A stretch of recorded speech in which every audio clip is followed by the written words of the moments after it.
Hot day down in Houston, Texas. Here's my man cave.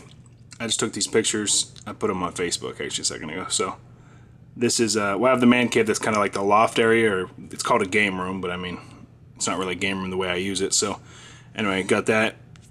Come on, Sports Center. 105.2 there. 105.9.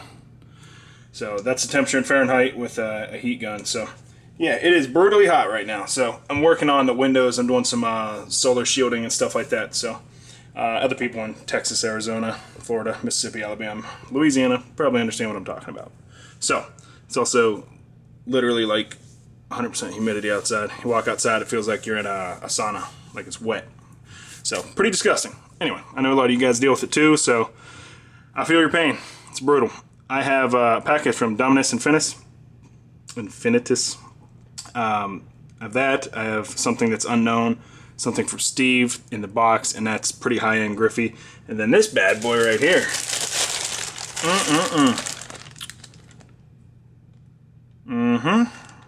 Some of you guys know what that is?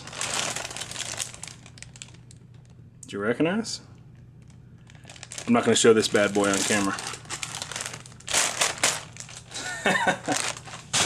I think you guys know what that is.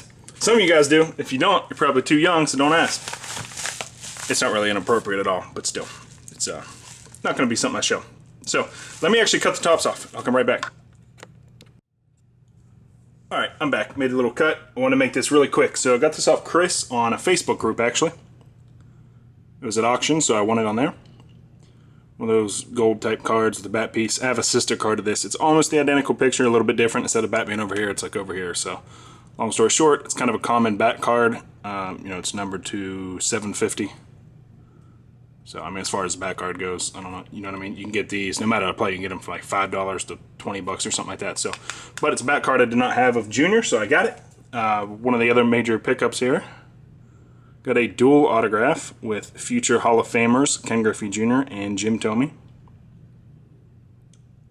It's 15 out of 15, I think, or no, 15 out of 35. I have another Thome Griffey dual, I think. I definitely have a couple Thomes. But I don't have this, so can't really beat those two badasses. Griffey finished his career with 630 home runs. I'm pretty sure Thome just finished with 618 or 620, maybe 613. He's between 610 and 620. I'm pretty darn confident of that. So he was 10 to 20 behind Griffey Jr. And I love Jim Thome. I think he's a badass, but because he's mostly a DH and Griffey's obviously my favorite player and a badass defensive player and all the gold gloves and did so much for baseball and so popular and stuff. I really like Jim, but I was really hoping he would retire before he passed Griffey, so I'm glad he did. He kind of got sort of like McGwire at the end of his career, like the bad knees and stuff, and obviously he was older, and batting average was terrible. Strikeouts were increasing, which he was becoming more like Adam Dunn at the end of his career. Speaking of Adam Dunn, he was also a monster, but Adam Dunn obviously has led the league in strikeouts many times. I picked up this bad boy. Adam Dunn, Ken Griffey Jr. dual patch, dual auto. It's a good set. It's out of 25. I'll see a couple nice game-used patches. 05 reflections. And actually from that same set, from the same seller, I was able to get the Griffey Sr., Griffey Jr. one. There's different versions, different color foil and stuff. This is out of 25. Obviously it's kind of a gold. I love it with him and his dad. Nice Mariner patch there.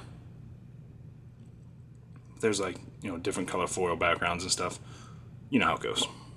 So people can build the rainbow. I'm trying not to fall into that trap, but then again I end up buying multiples because I already have one of these that's, I think I have the exact same card with jerseys, not patches or something like that. I don't know. Whatever. Anyway, last but certainly not least, Mr. Ryan Curtis. I put this on there because I wrote some stuff about Marshall and Thundering Herd on my package I sent him. I bought some stuff off him, and then in addition I gave him some cards. He's going to the Nationals. I'm unfortunately not going this year. I go every other year, so I threw in a couple things he could trade or sell or something. I didn't really care. It's not really his PC, just some stuff he can make some money off of or trade for his PC was the point of it. So I thought that'd be cool. And then I even told him, I was like, you know what? I should find something really nice to hook you up, like something big for your PC. And he texted me back on my phone, don't start something you can't finish or something like that. And I was like, oh shit. So I better be real careful with what I do as far as that goes. And there's other people in the community that are like that, obviously, and there's many. I would name some, but I think you know most of them. I'm not going to name a few and skip some, but yeah, those guys that are like that, some you've seen me send stuff to and receive stuff from. You know, I don't want to send him something crazy and, you know, get hit back with something so much more crazy that I'm in the hole big time. So I'm going to keep it even for now. Anyway, I'll shut up, but there's a huge card in here. So if you guys are still watching, there is a major card. Better than all the cards I've shown so far, including the Griffey Tommy.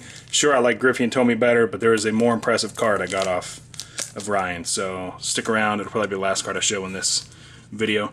Anyway, thanks for the easy trade. Hope one day perhaps you'll be able to wrap up this nasty dual auto set.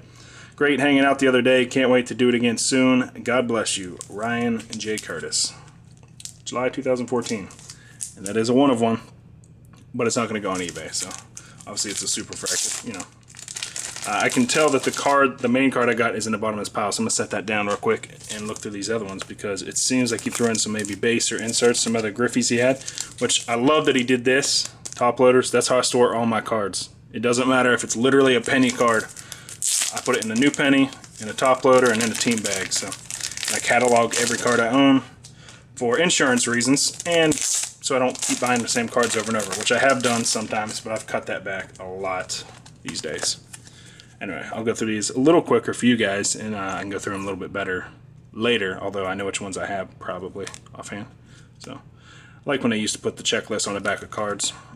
I thought it was kind of cool instead of being like a throwaway checklist, so you know, it makes another card in a set.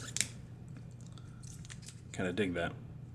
I like the old Rifleman. I think I have this card with an in-person autograph on it as well. I think the Bo Jackson from that set was good. I think it was Bo. Something from Score 91. That's where he had some cool cards. Griffey and him both, they had some cool cards in those sets. I just remember those because I remember having them on my wall. Put a big pin through them. Stuck them on the wall because they had duplicates, so I didn't care about the one. The Griffies, I like that. Very cool. Little father-son. Green Star Quest. I assume it's common. Yeah, common.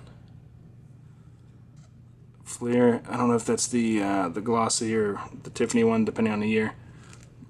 That's what they called them. You know, later years they had like a update set, and you know, anyway, whatever. I'm not going to go through it all. If you guys know what I'm talking about, then you already recognize that. So, but I don't know. I think that's the hobby version. I'm thinking the retail version, instead of foil, is like a blue instead of like a silver foil, I think. Let's have that reverse. So I may need that one. I know I have the one with the blue though for sure. Not positive about that one. The big old cartoon head. Kind of reminds me of that Simpsons episode. Remember with all the roids and Mark McGuire and all those dudes on there? Griffey's on there too, on the Simpsons. Kind of funny. The red foil. TSC. Most exciting player on this one. What up? Andy Van Slyke, one of the guys I grew up watching, because Griffey is my boy. Even back then, this is 92 Topps All-Stars. I think it's a 93 Topps card though. Yeah, 93 Topps. I grew up near Pittsburgh, so I grew up watching Jay Bell, Andy Van Slyke, Orlando Merced, Kevin Young, all those clowns, and yeah, Griffey is still my boy though. Barry Bonds, Bobby Bonilla, and the list goes on for you guys that are Pirates fans and remember those days. Here we go. Into the Beast. Got the member's choice. I believe you had to mail away cards to get these. Pretty sure that's how you got them. You had to get like a set through a mail-in. Pretty sweet. Topps 1990 card. Pacific Paramount, which I actually miss. Miss Pacific. They always had chipping and bad foil, but just like this card shows, they had great designs. Maybe the best designs in baseball card history. They just had some surface issues and the card stock was kind of shit, but their designs, whoever did their actual like computer design, was awesome. The promo blue chip, and then the card. You guys recognize these people?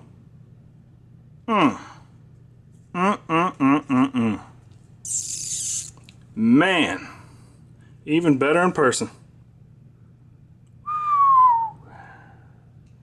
Greg Maddux, John Smoltz, Hall of Fame 2014, Hall of Fame 2015, Griffey B 2016. Freaking awesome. There is a triple that also has Tom Glavine. I'd love to get that if somebody's trading that. But yeah, this thing is freaking impressive. It's out of 15.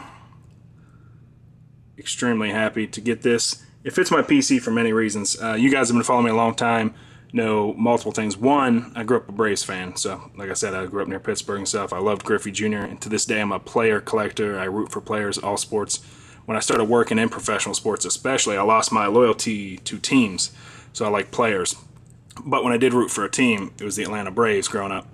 And Greg Maddux is actually, I pitched for 19 years. Played ball 19 years. I was a pretty good hitter. Some of you guys have seen videos of me hitting and stuff, so I like that I can hit, but I was a pitcher all those years. That was my main thing. I modeled exactly, I just stole his windup and everything, which I'm sure many people did. I stole Griffey Jr.'s batting stance, and I stole Greg Maddux's pitching, and I went from there, except for I threw harder than he threw when I was about 14, so that's kind of funny. But his accuracy and his changeup were freaking amazing. And that's not a knock on John Smoltz on that card, because that's one of the best ever, especially in my lifetime as well. So, absolute monster players.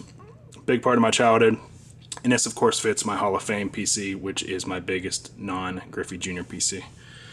So, anyway, I know I'm rambling on, but some of you guys like to actually hear stories and stuff like that, and you actually care about stuff like that. And other you guys that don't aren't watching it right now, so that doesn't really matter for you guys, because it doesn't affect you. Ryan, I greatly appreciate it, man. Have fun at Nats, and yeah, I'll be there next year. I think it's going back to Chicago. I try to go every other year, so barring something odd coming up, I should be there every other year pretty much forever. That's the plan. So I really appreciate it, guys. Thank you for watching. Ryan, I really appreciate this deal. Thanks, guys.